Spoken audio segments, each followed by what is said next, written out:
ഈ തെങ്ങിൻ തൈ ഉൽപ്പാദിപ്പിക്കുന്നതിന്റെ ഘട്ടങ്ങൾ എങ്ങനെയാണ്? തെങ്ങിൻ തൈ ഉൽപ്പാദിപ്പിക്കുന്ന ഘട്ടം എന്ന് പറഞ്ഞാൽ ഒന്നാമത് വിത്ത് തേങ്ങ സെലക്ഷൻ മുതലുണ്ട്.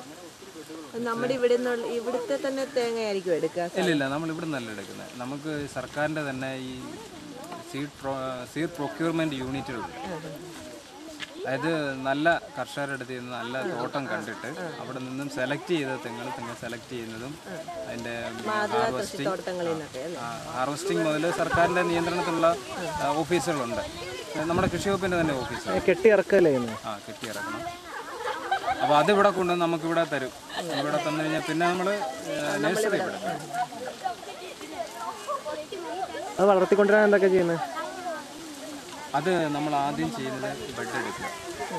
നമ്മൾ നല്ല നീർവാർച്ചയുള്ള സ്ഥലം, വെള്ളം കെട്ടിരിക്കാത്ത സ്ഥലം സെലക്ട് ചെയ്ത് ഉഴുതോ കിളച്ചോ നല്ല നിലം ഒരുക്കിയിട്ട് നമ്മൾ വിത്ത് തേങ്ങ സാധാരണ ജൂൺ മാസത്തിലാണ് മഴ കെട്ടിക്കുന്നതിന് ശേഷമാണ് പോകുന്നത്.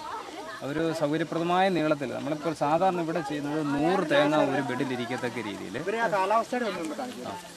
100 തേങ്ങ ഒരു ബെഡിലിരിക്കത്തക്ക രീതിയിലുള്ള നീളത്തിൽ ബെഡെടുത്ത് 25 എണ്ണം നീളത്തിലും 4 എണ്ണം വീതിയിലും വരുന്ന രീതിയിലാണ് സാധാരണ നമ്മളിവിടെ ചെയ്യുന്നത്. അത് പിന്നെ സ്ഥലത്തിൻ്റെ കിടപ്പൊക്കെ അനുസരിച്ച് എണ്ണം അങ്ങോട്ടും ഇങ്ങോട്ടൊക്കെ വ്യത്യാസപ്പെടുന്നു. അത് 20 എണ്ണം നീളത്തിൽ 5 എണ്ണം വീതിയിലും ആക്കാം. എങ്കിലും നമ്മുടെ ബാക്കി കളയെടുക്കലും പരിപാടിയൊക്കെ ചെയ്യാനുള്ള സൗകര്യത്തിന് വേണ്ടിയിട്ട് ഒരു 100 എണ്ണം ഒരു ബെഡിൽ കൊള്ളുന്ന രീതിയിൽ ബെഡെടുത്തിട്ട് അതിലാണ് പാകുന്നത്.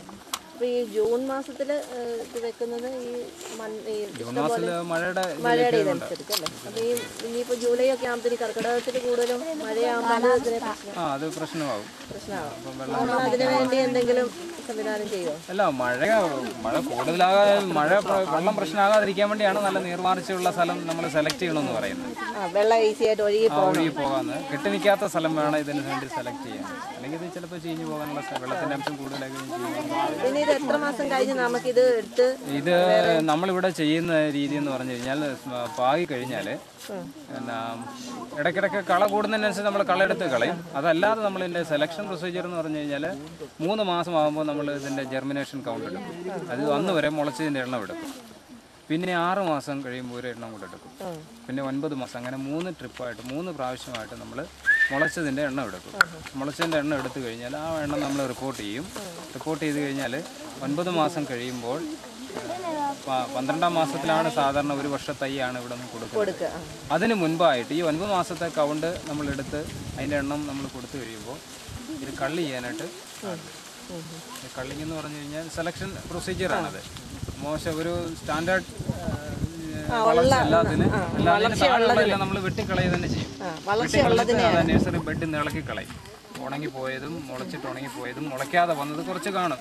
അതും ഇങ്ങനെ വെട്ടിക്കളഞ്ഞ എല്ലാം കൂടെ നമ്മൾ ഇളക്കി കളഞ്ഞിട്ട് നല്ല തൈ മാത്രം ബെഡിൽ നിർത്തുള്ളൂ. അതാണ് നമ്മൾ ഒരു വർഷം ആയതിനെയാണ് നമ്മൾ കർഷകർക്ക് കൊടുക്കുക. നമ്മൾ സാധാരണ വീട്ടിൽ കൃഷി നടത്തുമ്പോഴും ഈ 1 വർഷം ആയതാണ് വയ്ക്കാനായിട്ട് ഏറ്റവും